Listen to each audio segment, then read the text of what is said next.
11 Sports and For the Fans welcomes you to the following presentation of the Simulation Football League.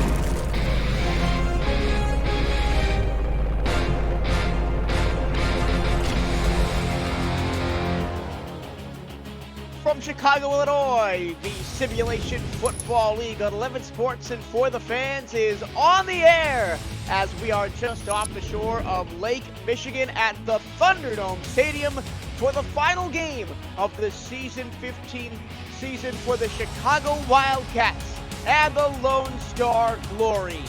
Hello and a very warm welcome up to the booth. I'm your play-by-play commentator, Michael Tubalo. Eddie Gage is alongside me.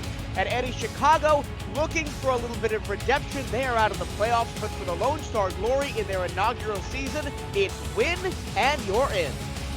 What up, though, SFL Nation? Glad to be back here for the last game of this regular season. As Michael has stated, Lone Star looking to solidify their playoff positioning. Chicago, with recent coaching changes amongst the ranks, looking to shore things up to start the next season. Let's get it. Chicago all black and silver today. Lone Star in their road whites. We are down to the field for the coin toss. E.T. King, the lead captain for Chicago, their 8th-season veteran quarterback. Liam Hammer, the second-season wide receiver out there for Lone Star Glory. And we will kick it off in just a minute. Stay with us.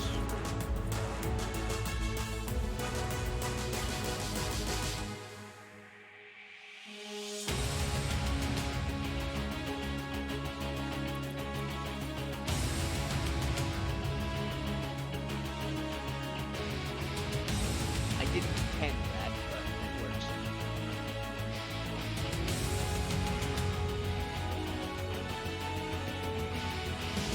I was just waiting for the game to come back. That's fine. Plus we're behind, we gotta get him in anyway.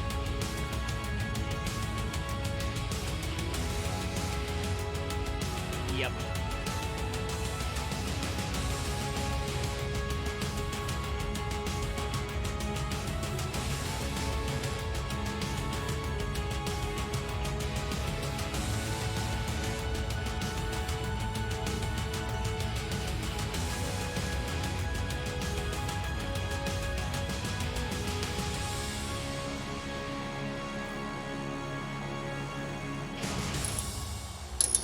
Live from the Thunderdome Stadium is just about to get underway. Chicago at 4-7.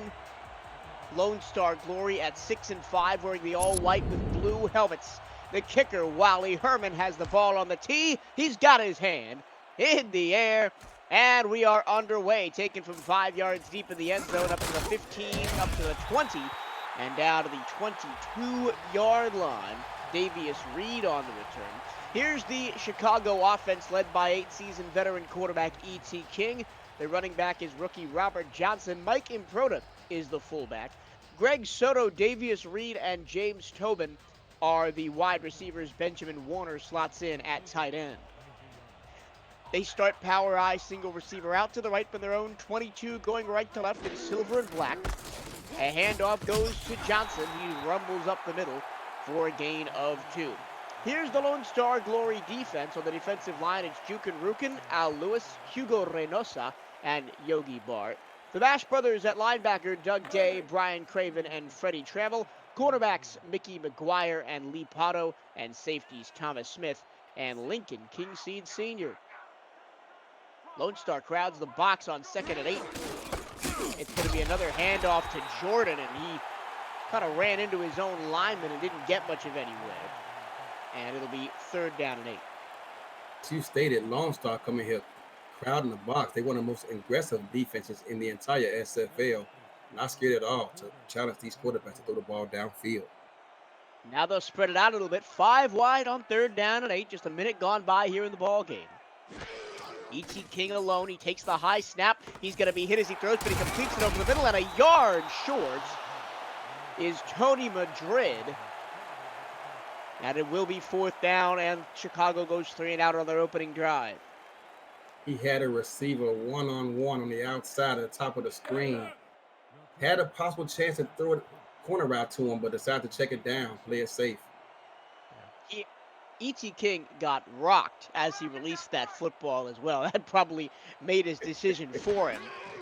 So now Travis Warren is on to punt. He gets it away from just inside the 20-yard line. Lee Pato from the 33 takes it up to the 35, and that's for the Lone Star Glory we're in. Lone Star clinch a playoff spot with a win. If they lose today, they're not out, but their fate is out of their hands. It depends on the other games that go on this weekend.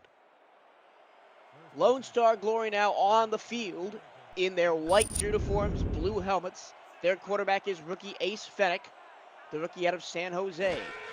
In the I formation, they hand the ball off to Ike McBride, and she does a nice job scampering away for an 8-yard gain. Here's the rest of the Lone Star Glory offense. Quarterback Ace Fennec, running back Ike McBride, fullback Cameron Collier, wide receivers Liam Hammer and Dave Axis, tight end Adam Williams, a trio on the offensive line of Marty Maidenfort and Bobo Caudill and Rylan Caudill.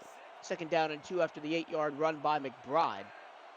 3 receivers to aim at in the I formation again. Fennec under center against the 4-man front. McBride close to a 1st down on that carry, and she will pick it up as she falls forward to the 46-yard line. Here's the Chicago defense. Moore Rivers, Gerald Giudice, Danny Stinson, and Khalil Thomas on the defensive line. Buddy Blaze and Clint Hendershot at linebacker. Ron Hoff, Jesse Vick, and Kanye Rockefeller at corner. Ryan Yosef and Jack Hacksaw at safety.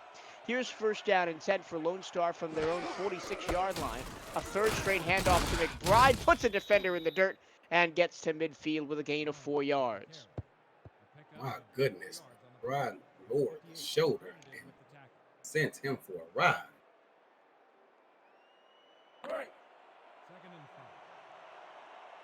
Right at the midfield stripe, 3 minutes gone by in the 1st quarter. Still no score here, just a single receiver out wide to the right. Linebackers playing well back of the line. A handoff again. McBride has gotten every single touch so far in this game, and she continues to move the ball. It'll be 3rd down and 3. Both of these quarterbacks come in ranked 7th and 8th in terms of attempts, so they put the ball in their running game hands, expecting to get production, and so far it's held true to form. McBride 770 yards and 8 touchdowns in her rookie season coming into the game. Here'll be a 1st pass from Fennec. He lobs it over the middle into double coverage, and it's knocked away by Jesse Vick. It'll be 4th down. Yeah, you would like to see him take a little bit of the air from up under that ball, and I think it would have been completed had he done so, but they're going to find themselves punting this football back to Chicago. It was just on the fingertips of the intended receiver, who was the tight end Adam Williams, but Vick knocked it away. They are in the corridor of uncertainty here, just past the 50, to where you may not punt it, so we shall see. They will, however, send William Zuderfeld on to do the punting. Davius Reed back deep to receive. Had they not punted that ball, there would be a disrespect to their defense, in my opinion. From the 40-yard line, it's going to be a fair catch made at the 10 by Davius Reed, and Chicago comes back out on the field. So both teams trade punts in the early going. Eddie, you're the big defensive guy. Ike McBride, obviously the main focal point for this Lone Star Glory team today. How does Chicago scheme up something to deal with her running game? Well, it's tough because they also have a great Pro Bowl tight end as well. So if you commit too much to that running game, the tight end's going to be going right past you. Chicago on the offensive side of the ball. Jordan, that's absolutely blasted. Gain of only 1. And it will be 2nd down and 9. Yeah, play action or anything short or intermediate. If you suck those linebackers too close to the line of scrimmage, you're going to put those safeties in a tough position trying to cover a big tight end. For Chicago, will probably have to be on the arm of E.T. King today. As he drops back to pass, he stands at his own 5-yard line. He avoids the 1st sack, but the 2nd one gets to him. Back at the 4-yard line.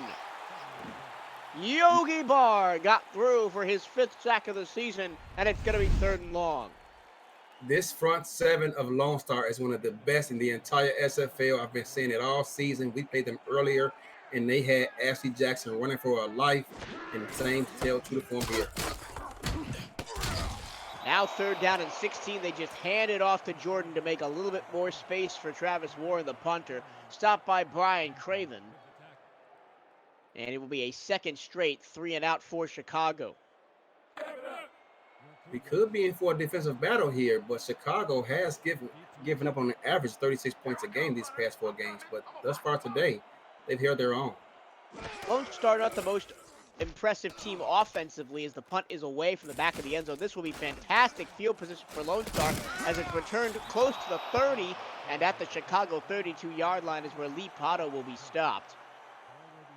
Lone Star averages 24 points per game. They are already within range of Wally Herman to kick a field goal if need be. But they're looking for 7 at this point. Yeah, well, Wally Herman, 51 is his long on this season, so yeah, well in his range already, but they want the end zone. They're at the Chicago 32, 1st down and 10. They go offset I. Here's a fullback dive to Cameron Collier. And they used Collier very well in their win over Mexico City 3 weeks ago. They won that game 30-13. Collier 4 touchdowns rushing on the season. You know, a very interesting fact about Collier, his yards per carry average is actually higher than his teammate, running back Ike McBride. Bennett to throw. Underneath, the pass is complete to the 23-yard line. It will be 3rd down and 2. Dave Axis picks up that catch. And that's exactly what I was just talking about a moment ago. His tight end, Adam Williams, ran a 9 route straight down the field, cleared the zone, allowed Dave Access free reign to get that pass there in the middle of the field for a nice game. Now on 3rd and 2, single back is McBride. She'll get the carry, looking for a lane, won't find it. She's going to be a yard short as Clint Hendershot comes up with the big stop, and it will be 4th and 1. The interior of Chicago's defense pushed the center back, which did not allow the left guard on that strong power eye to get over there and get a block downfield. They're lined up to go for it here. 4th and 1 for the Chicago 23. They may just be trying to draw the Wildcats offside. I will be surprised if they snap the ball here. Chicago with a soft box, only 6 in the interior, but also going to call a timeout. Yeah, the defensive line very well versed. Giudice and Rivers have 5 seasons between them, and Danny Stinson had a very good stint with the Madison Lynx in the minor league. So they are very disciplined. They do not jump, and on will come Wally Herman to try and break the early deadlock. They also have more Rivers fresh out of retirement as well.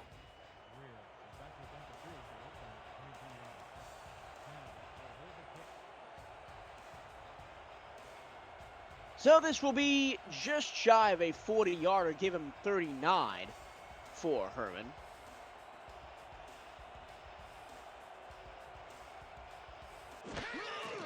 Snap is good, hold is good, kick on the way, and it is good. Right down Main Street from 39 yards.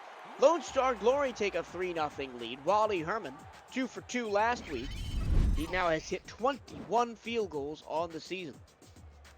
Perfect. I mean, you can't ask for much more than that. You know, defensive guys in particular, they always tell them, the guy I like to play for did, you only have one job. Don't screw it up. And he's been doing great all season. Former Carolina Skyhawk Wally Herman now set to kick it off as the Wildcats have struggled to get anything going offensively, have only gone backwards so far in this game. This will be a decent return for Davius Reed. He gets out to the 22 before he is put in the ground. Here are the standings. Obviously, playoffs start next weekend as this is the final week of the regular season. Top 11 make it in. Charleston and Arizona on the outside looking in. And Arizona has an amazingly big game against Baltimore tomorrow to try and win their way in. Here's Power Eye. And a fullback dive handoff to Improta, and he will get nowhere back to the original line of scrimmage. If you're new to the Simulation Football League, you're watching the first controllerless esport where strategy and AI, instead of thumbs, determines the outcome. Teams submit game plans prior to the simulation, and the results play out live in real time with hundreds of viewers turned players, scouts, coaches, and team owners on the field to create an all-new kind of virtual reality. Here's second down and 10. 3 receivers bunched up to the far side. 3-step drop for Reed. He's going to throw it incomplete. Excellent tip on the play. Came from Lincoln Kingseed Sr., his 10th pass deflection of the season. Visit simulationfl.net for more information on how to get started. He showed great closing speed for a strong safety, which is something you're not used to seeing. I mean, that was fantastic. But quickly, Chicago is stuck in a 3rd down and 10 situation once again. Davius Reed, short drop, pump fakes, hit as he throws, but it's incomplete. He had a man, Davius Reed, down the field, but the ball was jarred loose by Thomas Smith, and it's going to be a 3rd straight 3 and out. Yeah, he got hit just as he was trying to bring that ball into his body, unable to do so, and it got jarred loose, and unfortunately for Chicago, going to find himself punting once again. A lot of work out for Travis Warren early in this game, more so than he would have liked. But he stands at his own 5-yard line. Lee Potto back deep to receive. It's going to be good field position again for the Glory. Low snap, but the punt gets away. And that's a good punt. Fielded at the 40 and down at the 41-yard line. It's the Lone Star Glory 3, the Chicago Wildcats nothing. We'll take a break with the Glory on offense when we come back. This is the Simulation Football League on 11 Sports, and for the fans, stay with us.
In the Thunderdome in Chicago, Illinois, the Lone Star Glory with a 3-0 lead and the football at their own 41-yard line. Under center is Ace Fedek as he hands the ball off to Ike McBride, who breaks a tackle and gets a 5-yard pickup, finally brought down by Jack Hacksaw. Rushing is the way to go with these two offenses. We've seen it with McBride early. We've seen it attempted by Johnson early. But both teams really rely on their running games to set up the rest of their attack. Oh, absolutely. As we stated, both quarterbacks, 7th and 8th least pass attempts coming into this game in the final week of the season. So we'll see if that changes with Chicago, but now they have new leadership calling the offense. Here's a swing pass to McBride, stretching for the pylon, won't get there. It'll be 3rd down and less than a yard as a 1st down saving tackle comes through for Kanye Rockefeller, the 10-season veteran. Looking at this Lone Star offense, with the exception of the 2 tight end setting, reminds me a lot of Mexico City so far. 3 receivers bunched to the far side left. It's a long drop for Fennec, fires over the middle. That pass is complete for a 1st down into Chicago territory. Liam Hammer picks up his first catch of the game, the former Chicago Wildcat. Former Chicago Wildcat came into the league, I believe, with 5 weeks to go, put up practically record-breaking numbers had he spent the entire season there, and took his talents down to Texas. And also the catalyst for one of the greatest touchdown calls in SFL history. I formation. It'll be a pass over the middle, not a dart to Dave Axis from Ace Fedek. Rookie showing off the arm, and it's a first down inside the 30-yard line. That's actually the tight end, Adam Williams. They ran at 2 receivers on a shallow cross, leaving Dave one-on-one with a safety. That's a total mismatch. And Lone Star is looking to score here early, taking advantage of this great field position. Yep, Adam Williams, the second tight end in receiving yards this season, number 2 in the league behind Mike Daggs, who really is just setting the league on fire. Here's a run for McBride up the middle, back to the original line of scrimmage, and nothing more. Adam Williams has 996 receiving yards coming into the game. That means that pass takes him over 1,000 receiving yards for the season. Only the second tight end to get there. Mike Daggs, 1,230 yards. He leads to get that kind the of league. production of a tight end in this league is very impressive. It's been the season of the tight end, really. It has. Under a minute to go now, first quarter, second down and 9. Fennec, plenty of time, floats it to the 5-yard line, and it's caught. That's Adam Williams again on the exact same play that he caught the pass earlier in the drive. It is, and actually the highlight of a video similar to this a couple of weeks ago on him, they tend to clear out that middle, and it draws those linebackers in, thinking about the running game, and the corners, if caught in man or short underneath zone, is going to leave that tight end open every time. Well, here's the highlight you mentioned. Adam Williams, he's a deep threat, and not many tight ends are, but he's got the speed, he's got the height, he can take on corners and safeties and dominate them because of his frame, 6'2", 240. Or 6'6", 280, sorry. Now first and goal from the 7. Here's a fullback dive. Collier gets to the 3-yard line before he is bowled over by Ron Hoff. Clint Hendershot, you don't see that man after go backwards often, but he just got knocked backwards about 2 yards. He has to be in total shock right now. Second down and goal from the 3. Lone Star, will they snap the ball for the end of the quarter? They do. Ike McBride looking for a lane, won't find one.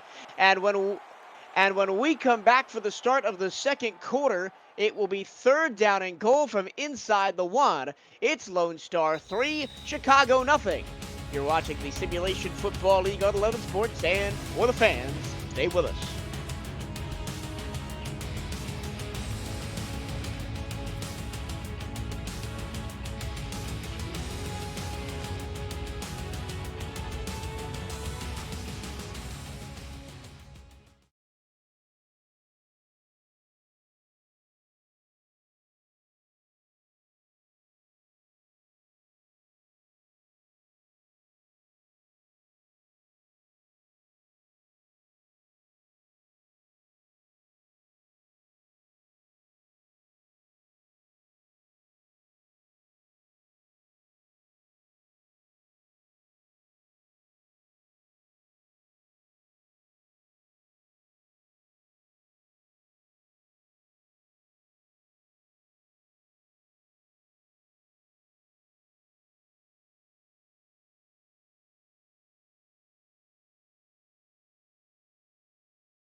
Second quarter on tap here at the Thunderdome in Chicago. Lone Star Glory knocking on the door. I'm Michael Trevillo. Eddie Gage is alongside me. Alan Armatus and Tom Rahman are on stats.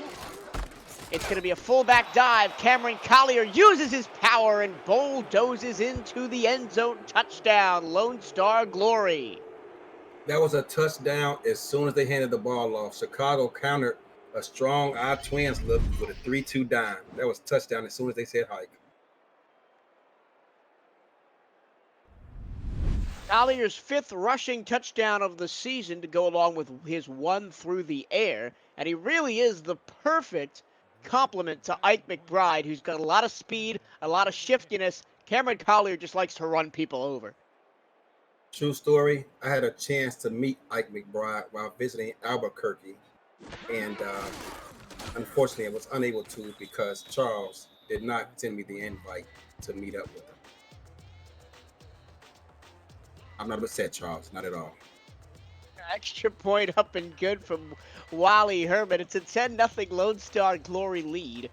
Just 1 second into the second quarter. And Chicago is still looking for some answers on the offensive side of the ball. Have not gotten a first down yet today. Kick all the way. Davius Reed back deep to receive. He takes it to the goal line. Up to the 20 and just short of the 25-yard line for 24. Chicago needs to get some answers offensively. I know they're only down 10-0. There's a lot of football left, but it's time. If they're going to make some noise, there's no better time than the present to do so. They relied on Robert Johnson, the running back, mostly. The Week 6 signing has 436 yards and 2 touchdowns coming into the afternoon. But this time it would be a pass from E.T. King. He's forced to roll in the pocket, but he completes it down the field to the 41-yard line. James Tobin has his first catch of the afternoon. Lone Star came out for the first time today in a press look, and thank goodness he got open because for a moment there things looked bleak, but he got patience and he got time in the pocket thanks to his offensive line, was able to complete a pass downfield. First down of the game for Chicago. They now set up at the Lone Star Glory 41-yard line. One receiver each side. They go 2 tight ends with Johnson the feature back. E.T. King hit as he throws, but he completes the pass down the field to Greg Soto. And Soto will scamper for 7 yards before he's brought down to the 48. This time, Lone Star comes out in a 4-4 look, leaving those corners on the islands. If you get time, those out routes will be available all day long. The offensive line did a wonderful job of giving E.T. King just enough time as he got hit right as he loses the ball. Lone Star showing heavy blitz here, but they only rush 4. King floats it out. It'll be a first down across the 50 as Benjamin Warner, the tight end, picks up a catch. King really spreading the ball out on this drive. 1 catch for Warner, 1 catch for Tobin, 1 catch for Soto. Took some time, but this Chicago offense is starting to wake up. Sometimes it takes time when you get new coordinators in positions. Everyone's getting used to, different philosophy and play calls, and Chicago looks like they might have something going here. They go for the heavy set again. Just the single back is Johnson. I know a lot of teams like to throw out of this formation, and they will. It's going to be a screen to Johnson. He's got some room on the edge, puts a defender in the dirt, and picks up 6 yards up to the 42-yard line. They're giving these fans something to yell about, something to scream about. You can hear them throughout this building, finally excited, getting this ball going downfield. Let's see if they can turn it to points. Chicago scores not a ton of points per game, only 20. E.T. King crossed the middle to a wide open curl route. And James Tobin has his second catch of the drive up to the 32-yard line. It's another Chicago first down. You imagine the cornerback must have got nervous about the speed of Tobin because he was nowhere to be found. He bailed out of there as soon as the quarterback said hike. Tobin, a rookie, signed in Week 7. He now has over 300 yards on the season with that catch. King loads up, fires it into double coverage, and it's intercepted. Mickey McGuire took the ball away, and Lone Star stifles a promising Chicago attack. They'll have the ball at their own 21-yard line. Ran the route for him. It was a simple post pattern and unable to get open. No one is open downfield. He should actually check that ball off to his running back, Robert Johnson, but elected to be aggressive, and Chicago paid the price for it. McGuire's 5th interception of the season. He is now tied with Lincoln Kingseed Sr. for the team lead in takeaways. Lone Star Glory now with a 10-0 lead and the football at their own 21. 3 receivers bunched to the near side left. Fennec back to pass. He throws to his tight end. No, excuse me, that's Dave Axis for a 3-yard gain on the near side. Yeah, someone needs to go talk to Dave Axis and tell him, hey, buddy, if you manage to turn up field, that's at least a first down, if not more, because you got 2 blockers downfield ready for you, but unable to keep his balance and runs out of bounds.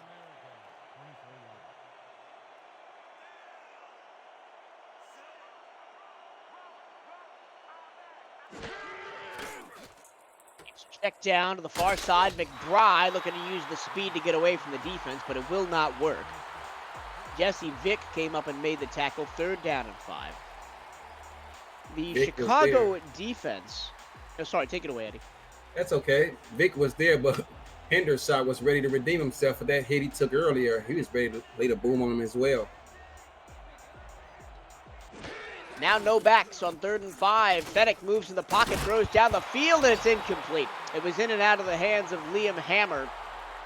And it will be 4th down and 5 as William Zuderfeld comes on to do the punting for his 2nd time today. Liam Hammer, perhaps he's nervous and wants to put on a good showing for this Chicago team he used to play for. Unable to reel that ball in there. He's got to secure that football, but Kanye knocked it away.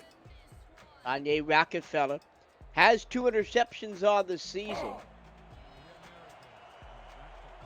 But my point was the Chicago defense gives up about 26 points per game. But they do a very good job defending the run, allowing under 80 yards rushing per game. Punt on the way from Zuderfeld. Davius Reed receives it to the 35-yard line and pushes his way to the 38. Get your player position locked and loaded today through our Discord server and the SFL Modern League. There's more opportunities than ever to be the player you've always wanted to be. Join the Discord community through simulationfl.net. The 2nd season of the SFL Modern League starts Friday, October 9th. Contact Deputy Commissioner Andrew Rastelli on Discord for more information. Chicago looks to get aggressive with 3 wide here. Just the lone feature back. King forced to scramble, and he's going to go down all the way back at the 32-yard line. Chicago paid the price for having one less man up front. Absolutely. As I stated, Duke and Rukin in his front 7, one of the best in the SFL. They will give any team a headache with their pass rush. Rukin, his 14th sack of the season. He leads the team. He was the runner-up for Defensive Player of the Week last week. And now, the 2nd time, Chicago has been really backed up 2nd down and very long. 5 wide, King in the gun, he takes the snap. Plenty of time to throw, he launches it down the field, and it's almost intercepted again. Gun trips open, one of the more popular plays amongst the SFL when trying to get a play downfield because they put so much pressure on those safeties, depending on the coverage, and they were able to bat that ball down there. It should have been picked off, but once again, 3rd and long for Chicago. How do they handle it? 3rd down and 16. They're going to go empty set again. 3 receivers to the far side. The single receiver on the near side is James Tobin. King takes the snap. Here comes the pressure. He throws to jumps it short, and it's going to be not nearly enough. You said it. Cover 4, they brought a cornerback off the edge and did not allow him time to survey the field and get that ball downfield for 1st down yardage. Forced to check it down, and once again, Chicago finds themselves punting. Now, what's interesting to me, Eddie, about that last play is they brought the cornerback that was in one-on-one coverage on the near side, so there was a chance for some open play, but E.T. King did not see it. Now Lee Pato pushes his way to the 29-yard line. Lone Star Glory with a 10-0 lead and the football when we come back. The Simulation Football League on 11 Sports and for the fans.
Back in Chicago, Illinois, 6 minutes and 28 seconds to go in the first half. Lone Star with a 10-0 lead over Chicago and the football. First and 10 at their own 29.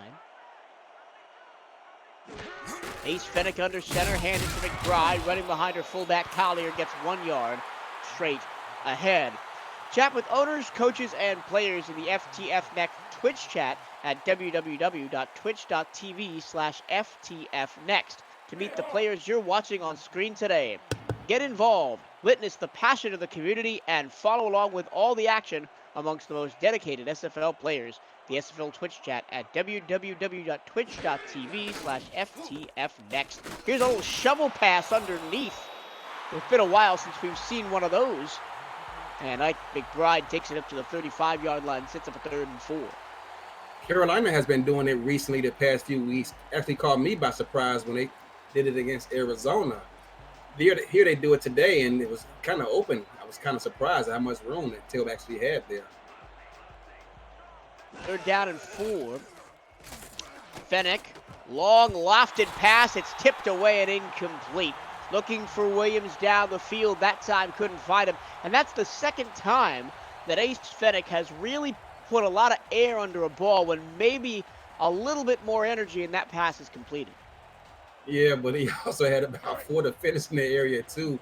But there's got to be somebody else. But I understand he's going to the Pro Bowl this season. But my goodness, where's Dave Axis or Liam Hammer in that situation?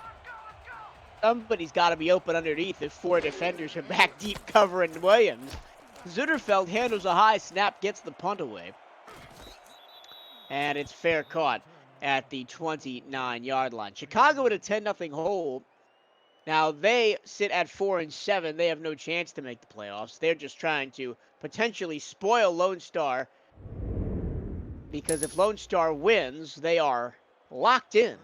And if they lose, they go to 6-6 and have to wait and see what every other result this week has in store for them.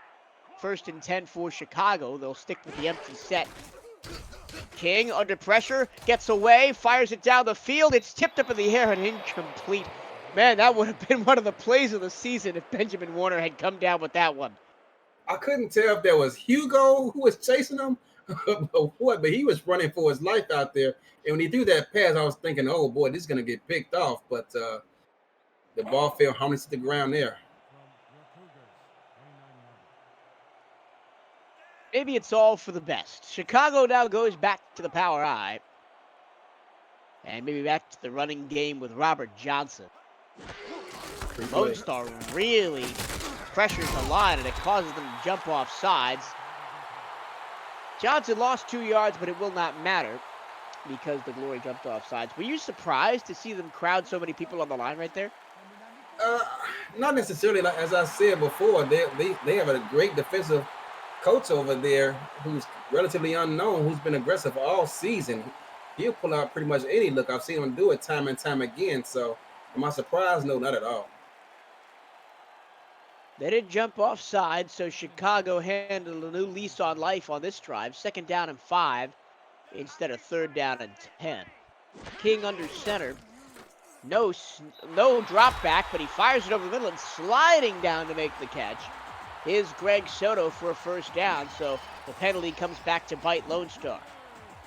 Anytime you give him a press look, how to get open, slants and arrow routes. And he got time in the pocket despite the 3-step drop to find his man wide open for a great pickup there. And if he catches him stride, Greg may still be running right there for the end zone. Somebody needs to tell Greg Soto that this is not baseball. He looked like he was sliding into second base right there. 1st and 10 for Chicago. King takes the snap. He throws to the near side, and it's incomplete. It was deflected off the hands of a defender intended for James Tobin, 2nd and 10. Hey, Soto looked like Derek Jeter out there.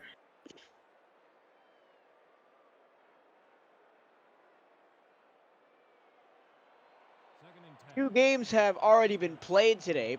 Chicago beat London 41-36, and Portland fell to Fort Worth 26-3. 2nd down and 10. King down the field, and it would have been an amazing catch if Tobin would have hung on to it, but he does drop it. 3rd down and 10. Yeah, he tried to catch that ball at his highest point, but he got blasted back there. I couldn't tell if that was King C who hit him, or was it Pato? Looked like King C. Yeah, it was King Seed. Okay.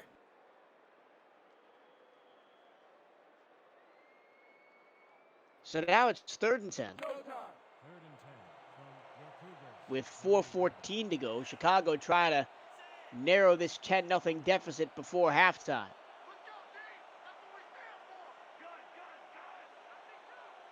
Five wide for King.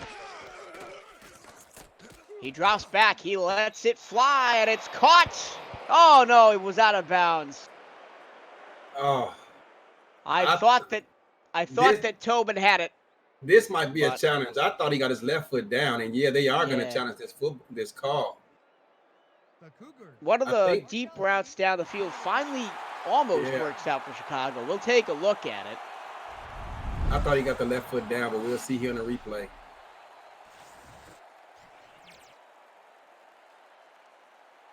And are we going to get a good enough angle? Oh, that's clearly had the left foot down. He might have got that right foot down, too. Now, look at it. They might be 2 feet in. Yeah, they overturned it. And Jesse Vick, who is the head coach right now for Chicago, happy with that challenge. Chicago moves down the field. It's deep into Lone Star territory. This is as deep as they've been all game long. Charles is having a fit, but I'm not sure why he got both feet down.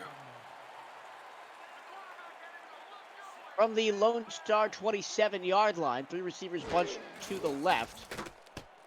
King looks over the middle, and it's a one-handed catch in traffic for Davius Reed. Doug Day brought him down after the fact. That's a dangerous play right there. For a moment there, I was thinking that might be a disaster. E.T. King just looks to be a little touch off with his receivers today. A lot of sliding, diving, leaping catches from the Chicago receivers. 2nd down and 4. King back to pass under pressure, throws off his back foot, and is he into the end zone? Yes, he is. Touchdown, Chicago. Wow, what a catch by Greg Soto. Greg Soto, who put his house on the market earlier this week, is saying, hey, you guys are going to miss a great talent once I'm gone. He brought in that pass. I thought he was going to get banged and knocked loose by King Seed there, but he was able to hold on to the football despite the hit and bring it in for a touchdown. Despite Chicago's woes on offense, this is a one-score game.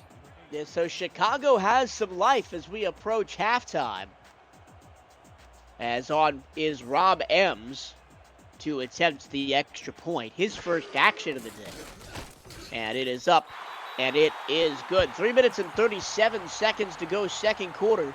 Chicago 7, Lone Star Glory 10. And that's finally we see Chicago put together a drive. They had to rely on a couple of big catches down the field, but they do put it in the end zone. I was speaking to Greg Soto just earlier this week, who told me he's going to take all the catches, yards, and TDs that himself and J.C. Torres tallied this season and put all that together to benefit towards St. Jude's charity in honor of his late mother for Breast Cancer Alliance. Have a flag flying on the return by Lee Pato. He did get up to the 20-yard line. And a lot of teams and players and organizations, as we check the flag, it's a face mask against Lone Star. So that'll move them back. But a lot of teams and players and organizations are putting money to charitable works this season. Yeah. I thought that was a great cause. I have people close to me that has fell victim to that disease, and to see him donate toward that cause is outstanding. 1st and 10 for the Lone Star, 10 after the penalty. Here's McBride, wrapped up and dropped after a gain of just 3.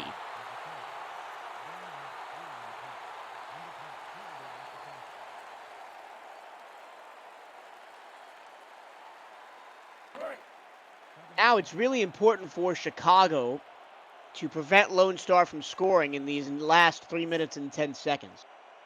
To take only a 3-point deficit into the half. Fennick Plenty of time to throw, but he almost throws a pick, and he does! It's picked off the turf! What a play on the back end by Ron Hoff, and it's a turnover for Chicago. Chicago was being dominated physically throughout this contest. Suddenly find themselves in position to take a lead here, so they score a touchdown after almost a total half of being dominated by Lone Star. And these fans are right back into this contest. Soto, or Ron Hoff rather, that may be the luckiest interception he'll have this season. It fell right into his lap. Here is Jordan on the outside, and he scampers away for 7 yards before he's finally knocked out of bounds.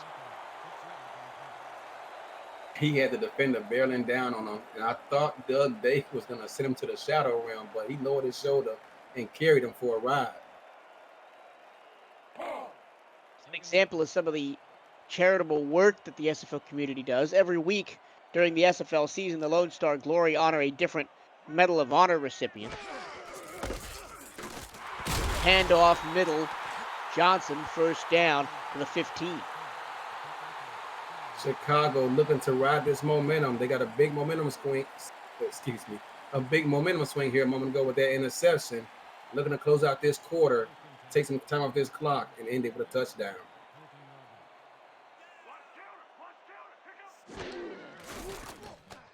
Back to pass is E.T. King. He hits Johnson, and Johnson gets taken out at the 12-yard line. A vicious hit by King Seed Sr. You just took the words out of my mouth. As soon as King C hit him, he looked over at Brian Craven and said, "This is how you wrap up the guy when they want to run to the outside like that." He didn't wrap him up, more so flung him into orbit. It'll be 2nd down and 8. But in all seriousness, Chicago, or Lone Star rather, is in danger of having what looked at one point to be a dominant lead slip away here in the dying embers of the first half. E.T. King in the gun.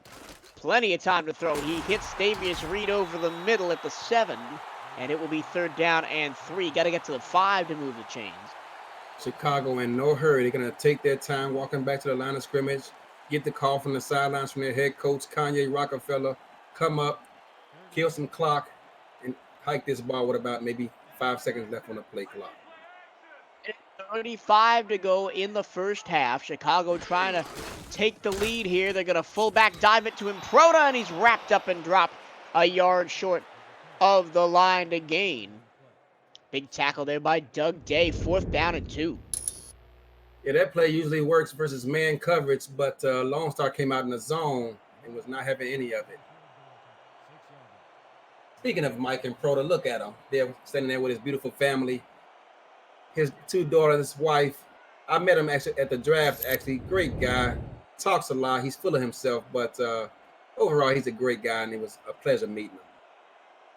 Mike Improda and Tim Hackett really have taken the SFL world by storm as a part of the broadcast team. Started back in the last minor league season as the extra point, or the field goal rather, is up and good from Rob Ems, making it a 10-10 ball game, 48 seconds to go. But Improda and Hackett, if you have not caught one of their broadcasts, it is a rolling ball of energy that just does not stop from kickoff to 000s in the 4th quarter. It is a fantastic time whenever you can get to one of their broadcasts. And I do, again, have to praise Mike Improda. He is one of the most prepared people for these broadcasts I've ever seen. He has stepped everybody's game up on this broadcast team. Lee Pano brings it out to the 27-yard line. 41 seconds to go. Eddie, do you get aggressive here, or do you just play for halftime? Wow. As I've said before, it all comes down to first down. First down is going to predicate how this goes. If they have successful yardage on first down, then yes, be aggressive. If not, this deep on your own end, I would just let the half roll out and walk into halftime with a 10-off time. 41 seconds to go, and it will be a fullback dive to Collier, which pretty much signals their intentions right off the bat. Chicago came out in zone 2. They were not to be fooled, and like I said, if they're in man coverage, then you get more success out of that play. But they were not. They don't need to snap this ball again. 15 seconds on the game clock, 16 on the play clock. They will run it with McBride and try and maybe get a miracle run out of it. Will not get there. And the clock will run out on the first half. So we have got a defensive contest here through 2 quarters. It's the Lone Star Glory 10 and the Chicago Wildcats 10. It looked as though Lone Star was going to control this game from the outset, but a strong closing 6 or so minutes from the Wildcats to the second quarter means they've tied this one up at halftime, Eddie Gage. Yeah, it looked bleak for Chicago. Their fans were not impressed, sitting there talking about the thoughts of next season when suddenly, like as you said, about 5 or 6 minutes left in this half, Chicago's offense woke up. They're already playing pretty well defensively, but offensively they woke up and started responding to Kanye and his play calling, and suddenly we find ourselves not here at 10, and Lone Star getting a little bit nervous over there on the sideline. Chicago on their first 3 drives, 3 and outs, 3 and outs, 3 and outs, and an interception on their 4th drive, but then a passing touchdown and a field goal make to end the half makes this a 10-10 game. The Lone Star touchdown was a 1-yard rushing score by Cameron Collier, his 6th of the season, or 5th of the season. Chicago, despite that ill-advised pass while falling backwards, was able to find Greg Soto in the end zone there. I thought he was sure to be at the least batted down, but they found new life. Got the interception there, as you see there, to allow their offense to settle for a field goal. And just like that, I mean, they were being dominated in every aspect of this game. And suddenly, the tide has turned, and we approach this third quarter with a 10-all tie. Kanye Rockefeller is all smiles. His offense is waking up. His defense is already playing pretty good. Charles Doherty on the sidelines, meanwhile, for Lone Star, looking a bit nervous over there, chewing his fingernails off and, kind of worried about the ride home. And is Wally, his co-owner, going to give him the side eye with his game plan so far? But we'll see. There's a lot of football left, and Lone Star looking to punch their ticket into the playoffs. Lone Star is in with a win. They would get to 7-5 and be locked into the playoffs. A loss puts them at 6-6, not out of it just yet, but out of their own hands, as they would have to wait to see what results went on elsewhere in the league. Lee Pato brings it up. He gets hit hard at the 21-yard line, and Lone Star will start right there. If you're just joining us, a very good afternoon to you. Michael Trevillo here, along with Eddie Gage, Alan Armitage, and Tom Rahman are on stats. Rookie quarterback Ace Vedic under center for the Lone Star Glory, and they're all white with blue helmets, blue numbers, and red trim as they work from left to right. Back to passes Vedic. He fires it over the middle, and it's caught at the 40-yard line. Excellent catch by Hammer, the former Wildcat. Hammer, not the biggest receiver in the world, able to jump up and grab that ball at his highest point, bring it down. As you stated, his rookie quarterback, Ace Finnick, trusted him in one-on-one coverage to come down with that football. 50-50 ball, his man comes down with it. You make catches like that and you get the ball more often. There are 3 members of this secondary, Ron Hoff, Jesse Vick, and Ryan Yosef, that Liam Hammer would have trained with day in and day out last season. So it's been fun watching that chess match today as McBride takes it for 3 yards. I'm certain on his way back to the huddle, he had a conversation with that corner, reminding him of the talent that walked out the door. 7 from the 42 after the 3-yard gain by McBride. 2-back look, but Fennick will throw over the middle. That pass is caught, first down across the 50. There's the tight end, Adam Williams. Looked like Chicago came out and caught his coverage there. The linebacker bailed out at the moment he said hike, leaving the middle of the field wide open.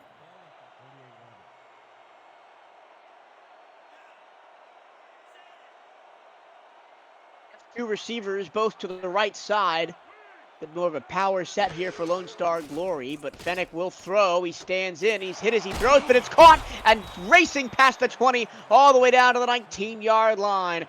It's Adam Williams again as Ryan Yosef made the touchdown-saving tackle. Someone cue up the SFL top 10 right there. That's a nominee for certain. That was dangerous. A play call right there. He decided to let it go. He's got Kanye back there looking to make a play. He's got Hendershot lurking in the backfield, hoping the pass gets tipped so he can get an interception, but he reels it in. Right up the middle. Excuse me, that's Collier with an 8-yard run. Very impressive for the fullback. But back to that previous pass play, you had maybe a not top 10 for Kanye Rockefeller as he dove for the ball and completely whiffed on it, which allowed Williams to scamper for about an extra 15 yards. Yeah, I'm a bit kinder than you. I was going to leave that out of it. Second down and 2 after the 8-yard run by Collier, putting Lone Star into the red zone again at the 11-yard line. Offset eye. It's Collier again. He worms his way through for a first down and goal to the 7. Speaking of Mikey and Proda, he just sent me a DM. Not sure why he should be paying attention to the game, but he said his wife and kids were laughing when I made that announcement about him being so self-centered and full of himself. First and goal now. Let's see if they continue to ride the Collier train. Fennec will throw. Late pressure comes, but they get the pass to Collier, and he's going to walk into the end zone for his second touchdown of the game. Collier walked in. I mean, wow, that was very impressive. That's only his second rushing TD on the season. Wide open. Second passing touchdown for Collier. Correct. Had 105 receiving yards coming into the game. The rookie picked in the 6th round, 96th overall from Boise. And he may have been the steal of the late rounds with his late season production. If you look at his stats and his attributes, he is by far one of the best built fullbacks in the entire SFL. Herman on for the extra point. It is up and it is good. The Lone Star Glory have come out with a statement of intent. They take a 17-10 lead. Chicago will try to answer when we come back. This is the Simulation Football League on 11 Sports and for the fans.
Back in the Thunderdome in Chicago, Illinois, I'm Michael Trillo.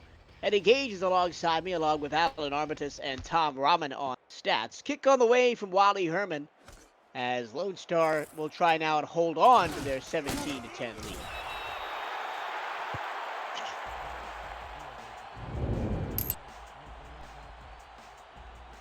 This Lone Star defense, for being a first-time coaching staff, man, they've done all the right things in the top 10 in 4 separate categories.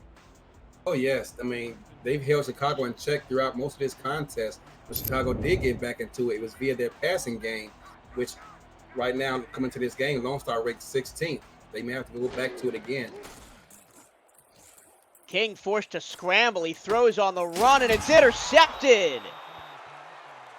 Just what you don't want if you're Chicago, because now you give Lone Star a short field. Yeah, that was an ill-advised pass. He's on a run, moving away from the defense. He's moving back, throwing the ball against the grain, not able to put all the mustard on it. Paddle turns around, grabs the pass, and man, I mean, that's the last thing that Chicago needed right now to start off this third quarter, already down 7. That was Lee Pato's only second interception of the season, but you'd think that a veteran like King would notice that situation and just throw it away, but he tried to force it in there. Now Lone Star in Chicago territory, a pass over the middle and a diving catch made as that ball fluttered out of the hands of Fennec, and Dave Axis bails out his quarterback. It does, but I think that was by design because he wants to protect them. There were 3 Chicago Wildcats in the area, and should he catch that pass standing up, he's going to get blasted and probably not play next week. They'll go I formation on 2nd down and 3. Ike McBride gets a nice block from Collier down the field and moves the chains up to the Chicago 28-yard line. They've run this play a number of times today. It's probably about the 4th or 5th time they run this play. First time they got this much success out of it. Chicago's D-line may be getting a bit tired here.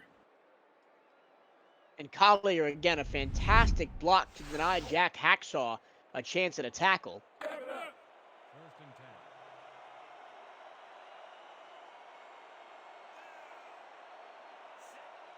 Just over 7 minutes to play, third quarter. Lone Star try to increase their 17-10 lead. They've got 1st and 10 at the Chicago 28. It's another shovel pass up the middle, and Ike McBride will rumble forward for 5 yards. Second time we've seen that shovel pass today, Eddie. Second time it's been open. I mean, no, I'm not a fan of that play, but if Chicago keeps fanning out that D-line like they're doing, that play's going to be open for them all day long. Don't forget the shovel pass is the catalyst for one of the more famous plays in SFL history. 2nd down and 5. Fennec loads up, fires to the end zone, and it's caught for the touchdown. They've gone to this play a number of times today, and Chicago has yet to adjust to it.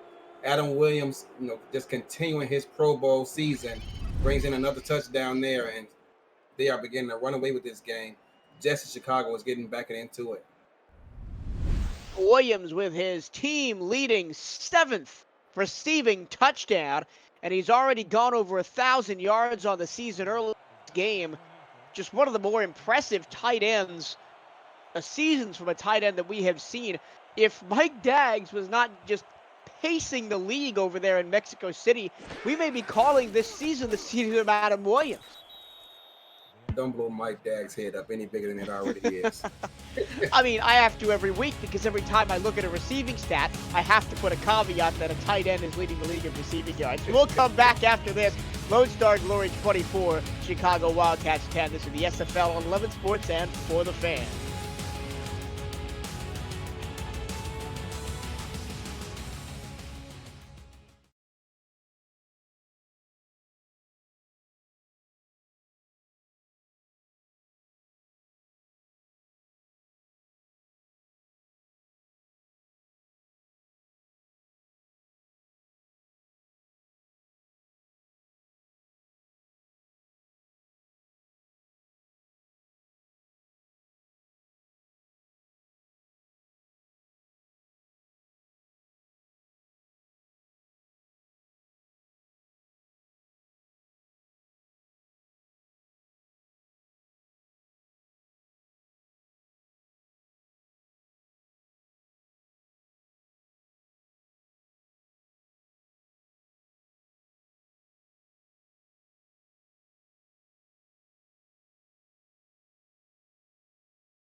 Back in Chicago, Illinois, Lone Star turns an interception into a 4-play, 44-yard touchdown drive, ending with a 23-yard touchdown pass to Adam Williams, his 7th of the season. A nice return here for Davius Reed if he can square his shoulders, but he can't do so, and he only gets to the 25-yard line. It is now time for the Out-of-Town Scoreboard, presented by ScoreStream, the official live scoring app of the Simulation Football League. Earlier today, 2 games, the first 2 of the week, as Carolina won the Eggplant Bowl over London 41-36, and Fort Worth defeated Portland 26-3.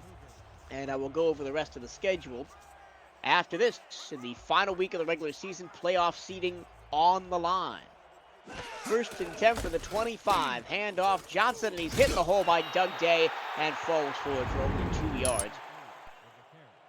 Right after this on 11 Sports and For the Fans, Atlanta travels to Queen City with both of those teams in danger of missing the playoffs. And then tonight we've got on the SFL's Twitch channel at 9 p.m., it's Las Vegas and Mexico City playing for playoff seeding, and St. Louis fighting for their playoff lives against Sioux Falls. That's on the SFL's YouTube channel. Second down and 8. King with a swing pass, and he led Johnson too far, couldn't get it anywhere, and Doug Day makes a second straight tackle. On Sunday, a triple header on 11 Sports and For the Fans. We start at 2:30 p.m. Eastern as Denver looks to lock up the number 1 seed as they play Tulsa. Vancouver and Houston play at 4:30 p.m. And then at 6:30 p.m., it's the I-95 battle as Jacksonville plays Charleston. Third down and 8.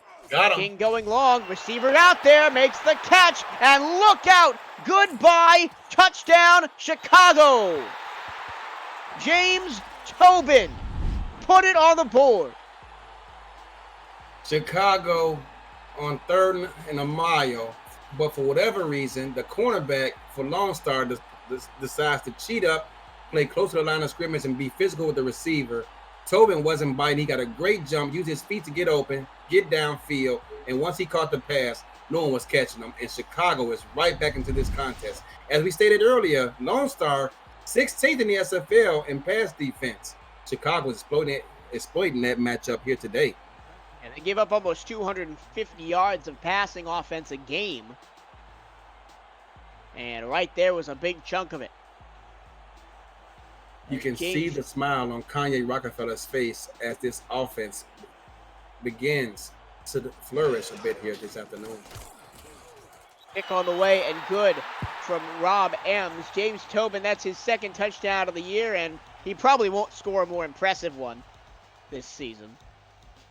That's because this will be Chicago's last game of the season. I mean, I don't know, watch him take a 99-yard one back later in this game just to spite me. But Chicago has closed the distance again. It's now 24-17, Lone Star on top of the Wildcats. 5:14 to go third quarter. Let's close out the out-of-town scoreboard here. We got a doubleheader to close out season 15 on Monday night. Pato gets up to the 23rd. Florida and Louisiana play at 7 p.m. And then it's your game of the week as Eddie Gage's Arizona Scorpions fight for their playoff lives against the Baltimore Vultures. And if any game this week, you do not want to miss that one. That's 9 p.m. Monday, October 5th on 11 Sports and For the Fans. I will be there. Cameron Irvine, the commissioner, will be there. So you should be there too. He'll be calling. Handoff up the middle to McBride, Games 2. Sector 6 is the official apparel provider of the Simulation Football League, and replica jerseys are out now. Get your name on the back of your team's or your favorite team's jersey, and visit team stores and libraries for purchase options through sector6apparel.com or through our website at www.simulationfl.net. Just hit the shop button. I formation on second down and 8. It's a handoff to McBride. Shrugs off Hendershot and gets to the 32-yard line. It'll be third down and 1. You know, it was my intention when I went down to beautiful Albuquerque to trade jerseys with Ike McBride, but unfortunately, Charles Doherty did not allow that to happen. So, but we won't harp on that too much more. I'm sure you'll get another chance. Third down and 1 from the 32. It'll be McBride on a handoff, powering forward, first down. All she needed was 1, she got 2. Up to the 33-yard line, fresh set of downs for Lone Star Glory. Speaking of Sector 6, I mean, those are really nice jerseys. I got a Carolina Skyhawk one in the mail on its way down here. So, but all the designs are fantastic. Every team's got replica jerseys in the store, but they've got, t-shirts, hats, pants, everything like that. And if you don't have a favorite team yet, you can get SFL branded merch as well. Here's a pass in the flat to Collier, who is stood up after a gain of 4 by Jesse Vick. Someone should tell the league that Collier is a fullback. The Someone way should tell Collier that he's a fullback. He doesn't play like it. That's the point I was getting at. It's going to be another shovel pass, and this time Clint Hendershot says no thank you. I'll stop you for no gain. Line stopped spreading out and giving him that free lane, allowing his linebacker Clint Hendershot to come up and make that tackle.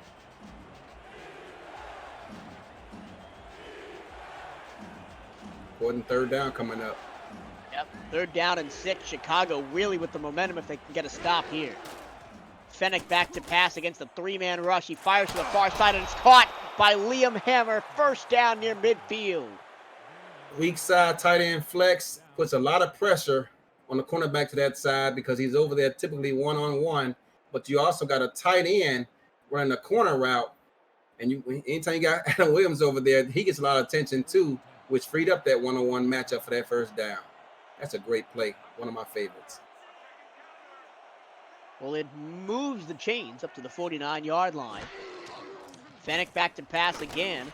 This time he cuts underneath, and that pass is caught by Williams, but only for a gain of 3. A little bit of a statistical oddity coming into the game, as these were 2 of the 3 teams in the league with an even turnover differential. This is before the game, but I saw that too. I was kind of surprised because I know Chicago has been amongst the league leaders all season. 20 turnovers and takeaways for Lone Star as McBride goes up the middle, doesn't find anything. 3rd down and 5. And 19 turnovers and takeaways for Chicago. The only other team, actually, I'm going to let you guess. Who do you think is the only other team with a 0 turnover difference?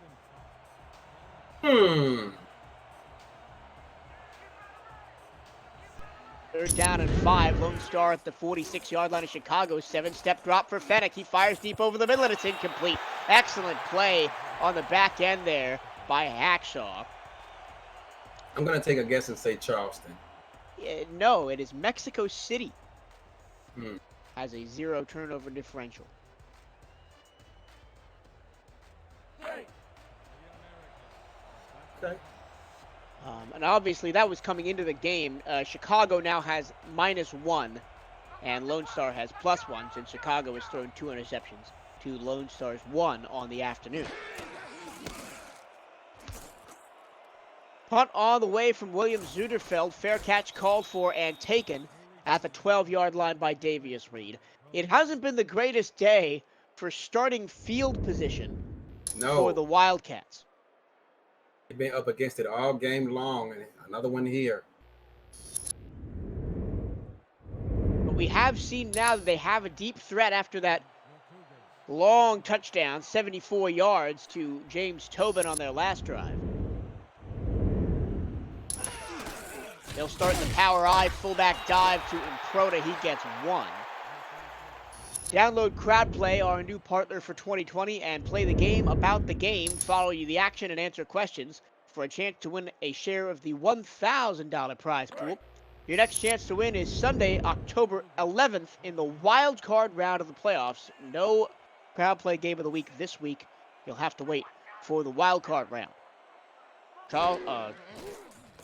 Lone Star stacking the box. That go outside to Improta on a swing pass, and he gets 8 to the 20-yard line. It'll be 3rd down and 2. Lincoln Kingsey started this playoff well inside the numbers, and was the first man over there to make the tackle. For a strong safety, he's had some very quick feet.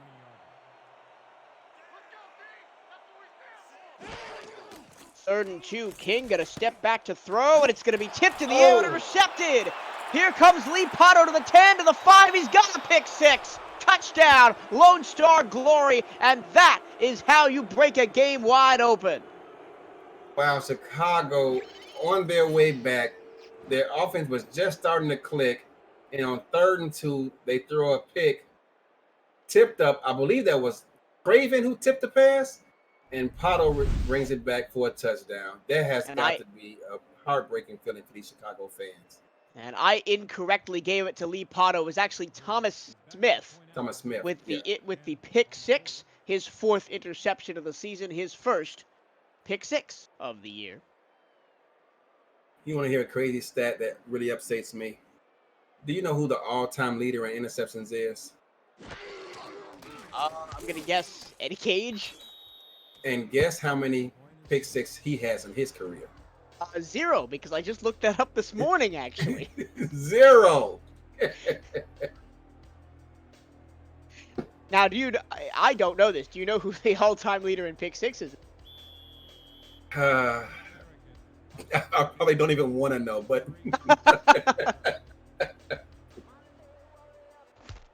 Well, how about this? I'll look that up after this game, and I will drop that little nugget of information on my other broadcast tonight at 9 p.m. So stay tuned, and you'll find out who the all-time leader in pick 6s is. You know, my nephew, Ben Stone, he rags on me all the time. He's a rookie this season, and he has 2 pick 6s in his career already.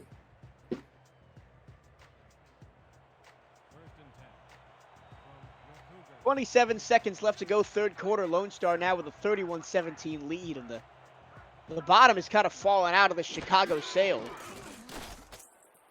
King to the far sideline. That pass is caught by Tobin. And he gets up to the 31, 2nd down and 3 coming up. Look at that production by a tight end. 6 catches, 102 yards, and a touchdown. That's what he does. That's what he's done all season. Just another day at the office for Adam Williams. Mm-hmm. I mean, I was talking to somebody in the Carolina locker room. I don't remember who it was, but we were talking about Lone Star. And they said, I think they said, you know, Lone Star doesn't have a WR1. They have tight end 1, wide receivers 2 and 3. Exactly. As that pass to Johnson goes nowhere, 3rd down and 3. Once again, Lone Star not afraid to empty out all the bag of tricks, come out with a 4-4 man look, and that play was getting nothing. That'll be the end of the third quarter. Put your 4s up in the chat. We'll be right back. After this, it's Lone Star 31, Chicago 17 on the Simulation Football League at 11 Sports and For the Fans. We'll be back to close it out after this.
Out of the fourth quarter in Chicago, the hometown Wildcats with the football, 3rd down and 3. Down 31-17 to the Lone Star Glory. E.T. King hands it off. Mike Improta try to get to the 1st down. He won't get there. He's going to be short by 1.5 yards. Excellent tackle by Jukin Rukin, the reigning runner-up for Defensive Player of the Week. Lone Star might have flew to Chicago there thinking it was man coverage or two corners, but it was actually zone, which is why that play didn't go anywhere. Lone Star 10 minutes and 30 seconds from their first playoff berth. Not in franchise history. This is a franchise with a long and storied history, but their first playoff berth as the Lone Star Glory. Lee Potto takes the fair catch at the 31-yard line. And this front office of Charles Doherty, Wally Herman, Dave Axis, and Brian Craven has done a tremendous job with this team. Most of them. Dave Axis, he just better run his mouth. Everyone else has done a great job. That's Dave Axis's job outside of playing the game. He runs a podcast. He's supposed to run his pass. Here's a pass from Fennec to the near side. It's incomplete, looking for a hammer. Chicago looking to stay in this game, and if Lone Star keeps giving them free, incomplete passes like that one, they can find themselves right back in it with a score. This franchise, if you're new to the SFL, were the Dallas Law, the Dallas Roughnecks, the Dallas Lobos, the Seattle Tyrants, and now, finally, the Lone Star Glory on their return to Texas. Handoff up the middle. Here is McBride. She'll gain 6 yards up to the 36, 3rd down and 4. Clint Hendershot just got ran over by the fullback. I'm telling you that I've seen that fullback a number of times this season make great blocks, and it's just been a great addition to this Lone Star team. Back on 3rd and 4, swings it out to Collier, who turns the corner and gets wrapped up. Excellent tackle on the play by Jesse Vick to prevent the first down. It'll be 4th down and 2 and on will come William Zuderfeld to punt. This game is not out of Chicago's hands. No. But they got to score quickly and start closing this gap. The good news for Chicago is Lone Star is not one of the better pass defensive teams. However, the bad news for Chicago is that Lone Star knows they need to pass, and that front 7 for Lone Star is no joke. A spin move by Davius Reed to get past the first gunner, but he gets up to the 29-yard line and no more. Chicago ball, 9 minutes, 11 seconds to go in the 4th. One of the things I haven't highlighted yet today about Chicago's defense is they are number 1 in the league in opponent 3rd down percentage. Opponents only get 3rd downs against them 39% of the time. That's incredible in the SFL. But Lone Star has done a decent job today of moving the football, so that number will probably come down a bit. Here's a swing pass. Johnson can't get away. Look out. It's Brian, the coach, Craven, coming from the backside with a tackle for loss. All game long, Lone Star has countered this base look out of Chicago with that 4-4 look, and Craven did a great job there closing in, despite tight ends running past him trying to shield his path. 2nd down and 12 from the 27. Lone Star shows blitz. They bring the blitz, and running right through it is Johnson for a 7-yard pickup up to the 36. You said it there. It looked like they did bring a blitz, and they were pinning their ears back looking for the quarterback. But meanwhile, Johnson was running right past him with the football. Nice tackle by Lincoln Kingseed Sr. That's the 2nd time today. Kingseed didn't even try and wrap up. He just lowered his shoulder and sent the ball carrier into next week. He had a big one on Improda earlier in the 3rd quarter. Now on 3rd and 3, pass over the middle, and a double coverage is caught, and a first down up near midfield for Chicago. That's Greg Soto. He's been pretty quiet this afternoon, but he picks up the first down there. How he came down with that football, I have no idea. As you see here in the replay, he was crowded by a number of individuals, and Doug Day almost actually tipped that pass. Again, I think if Doug Day stays on his feet, he bats that down, or at least screens Soto from catching it. We saw something similar in the first half where Kanye Rockefeller jumped at a ball which allowed Adam Williams a long gain after the catch. Nice run by Johnson that time, up 38-yard line, first down for Chicago. And Lone Star got caught that time shifting their linebackers, and both the linebackers on the edge shifted towards the defensive ends and left the middle wide open for Scott Johnson to run through. Only one linebacker to the block.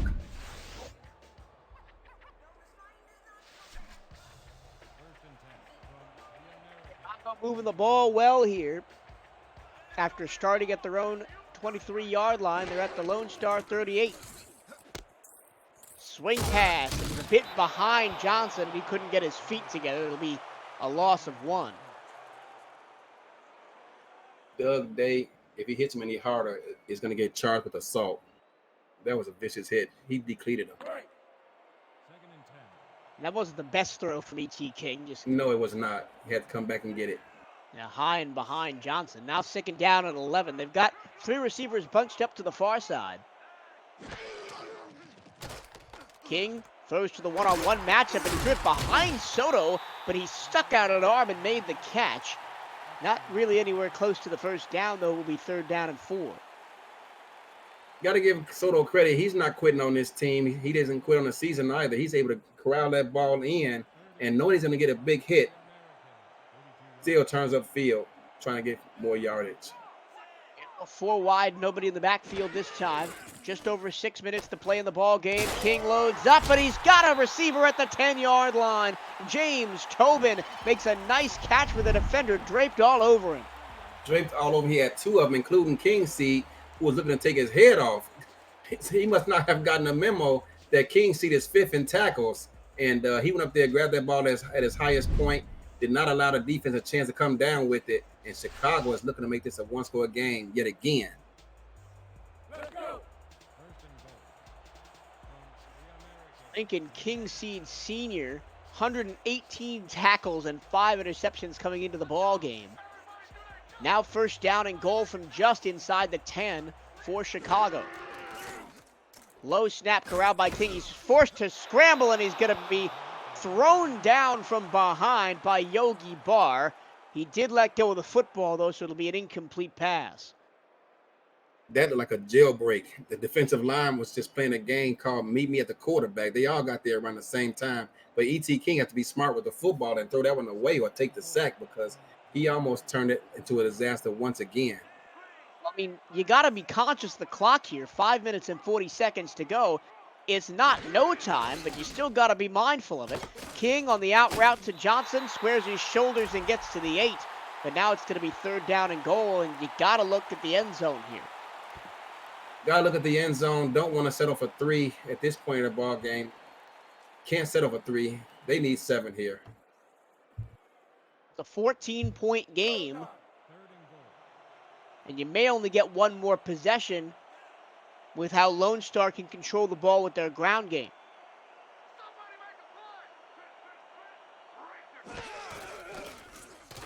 E.T. King fires to the back of the end zone. Touchdown. It is caught for the touchdown. James Tobin has his 2nd of the game, his first multi-touchdown game of his career. And it's a ball game again. Not 23-31. Looking at, but they got caught peeking in the backfield. Why, I have no idea. I mean, it's 3rd down. They have to score 6 here. And yet the cornerback is sitting there looking at the quarterback while the receiver's running past him. Take nothing away from James Tobin. That's a tremendous catch in the back corner of the end zone to close the gap once again as Rob Ems is on for another PAT. You think this is a contract season for Tobin, the way he's playing today? I mean, he only got here in week 7. So he's only had 6 games to make an impact, but he has definitely for this Wildcats team. We'll take a break and be right back. 5:20 to go. Chicago has closed the lead to 7. This is the Simulation Football League on 11 Sports and for the fans.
Back in Chicago, 5 minutes and 20 seconds to go in the ball game, and the Chicago Wildcats will not go away. They will not let Lone Star cruise into the playoffs. It's a 7-point game now, 31-24.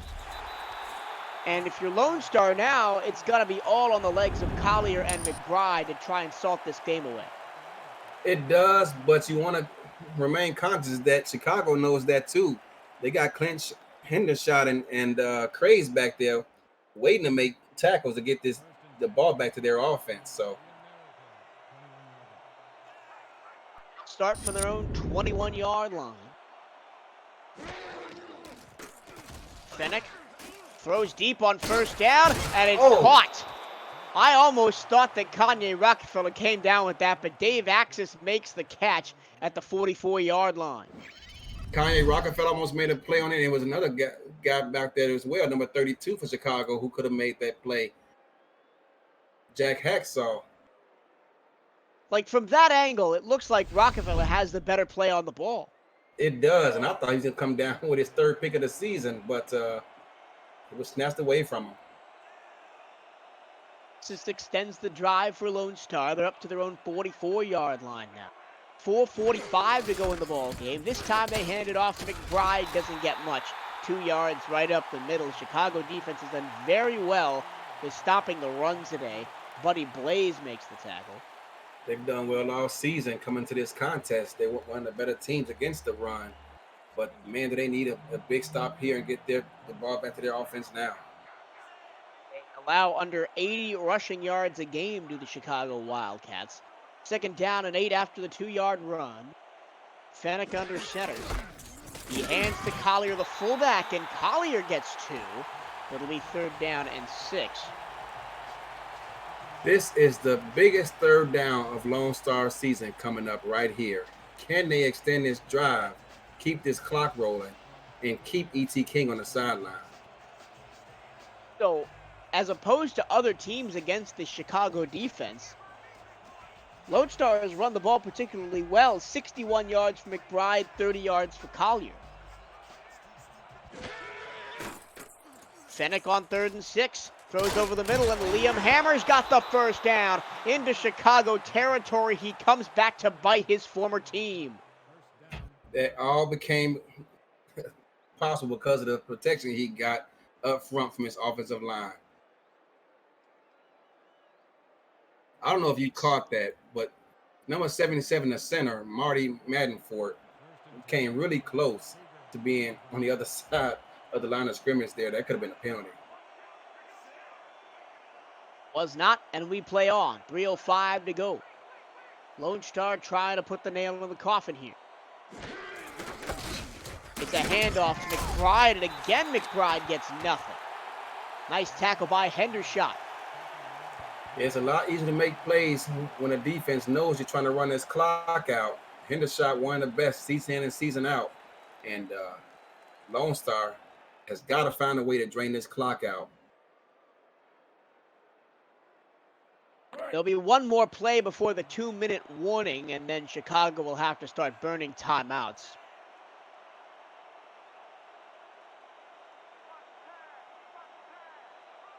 Shotgun here. On 2nd and 10, possibly a draw, but Fennick will throw. A little jump pass comes off the back of a defender, and it's incomplete. He was looking for Williams, and Hacksaw, he'll get credit for the pass defense. I don't think he knew much about it. I'm going to chalk that up to rookie mistakes. Ace Fennick has got to learn to sit down and allow his body to put arm strength into that pass. Ill-advised pass as it was, but wow, big 3rd down coming up.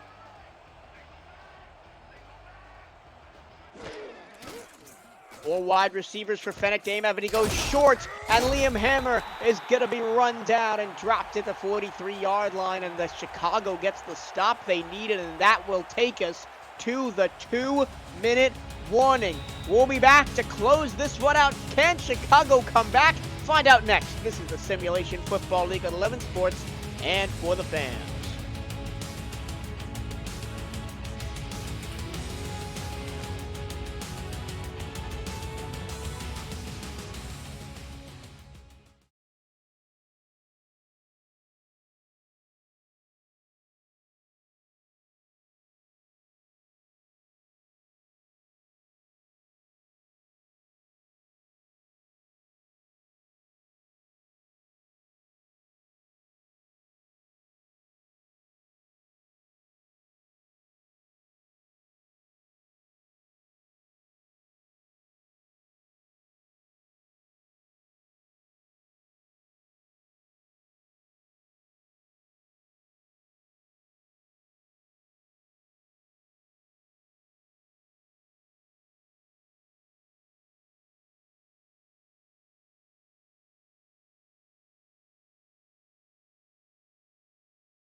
2 minutes to go, fourth quarter. Chicago at a 7-point hole, 31-24. They're going to get the ball back as William Zeiderfeld is on to punt. But they're going to be deep in their own end as Zeiderfeld stands at his own 40. Kick is away from the 45-yard line. It hangs in the air, and it's going to bounce at the 10, down to the 5, and dove on at the 3-yard line.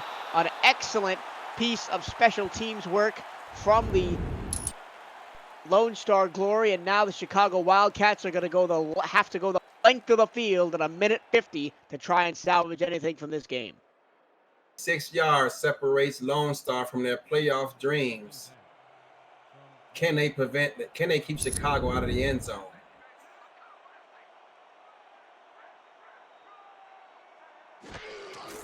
E.T. King with his foot in his own end zone. He completes a pass in double coverage out to the 27-yard line. That's how you start a drive. It is, but man, I know it's a long run to get downfield to the 30-yard line almost, but I would have preferred they stayed in that formation and kept kept Lone Star in that defense. Now Chicago uses their first timeout, minute 45 to go. They're up to the 27 now.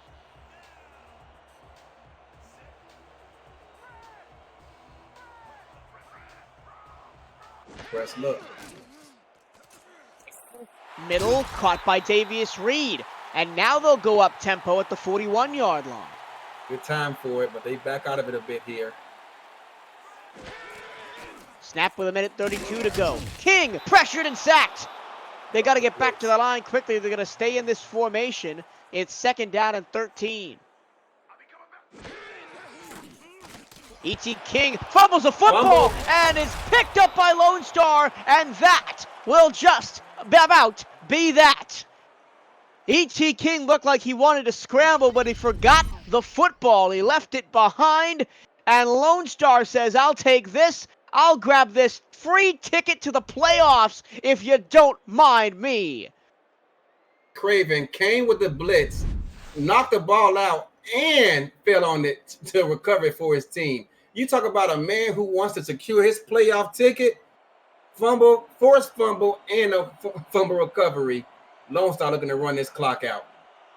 Like a train piercing the deserts of the Old West, the Lone Star Glory are going to ride it all the way to the playoffs as they just look to drain the last minute 13 off the clock as they're going to hang on for a 7-point win. What about an individual effort from Brian Craven to pretty much single-handedly save this game for the Glory? You know, I know Dave Axis is listening, and I hate to give credit to his own teammate, but I got to. It's early. There's still a lot of football left to be played this weekend, but that right there was a diva moment of the week. Double pass. McBride, close to a first down. They'll give it to her, and that will do it. What a time for a shovel pass. That's the 4th time they've run it today. They've averaged about 6.5 yards on it. It only didn't work one time. So Lone Star will go to 6-6. Or to 7-5 rather. They'll lock in a playoff spot. And Chicago from Charles Doherty from here. He is a very happy man right now. Chicago, unfortunately, wins 4 of their first 5, but loses their last 7, and they will finish at 4-8.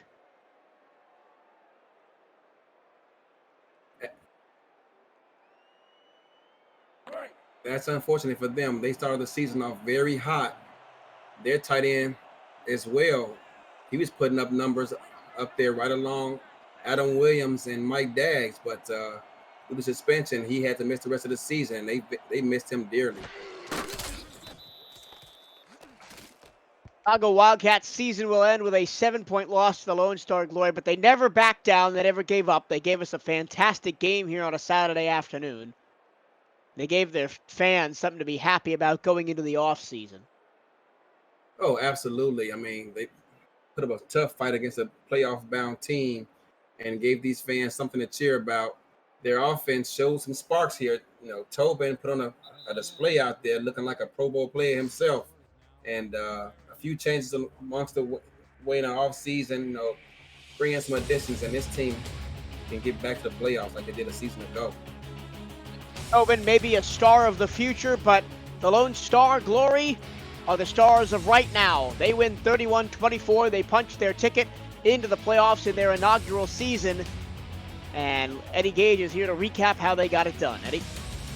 They got it done by showing up some good defense, getting Chicago to punt like 3 or 4 consecutive possessions, got a 10-point lead, and then they showed resilience as Chicago worked back their way into this contest, trying to score at 10.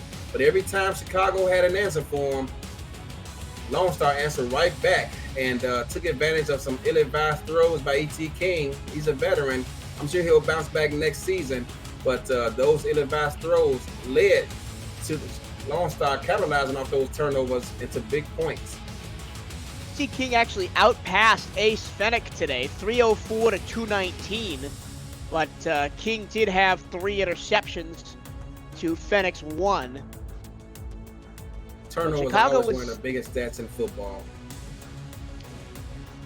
And that, I think, we're seeing on the screen right now, the biggest turning point in the game, the pick six. Pick 6. By Thomas Smith, right as Chicago had the momentum.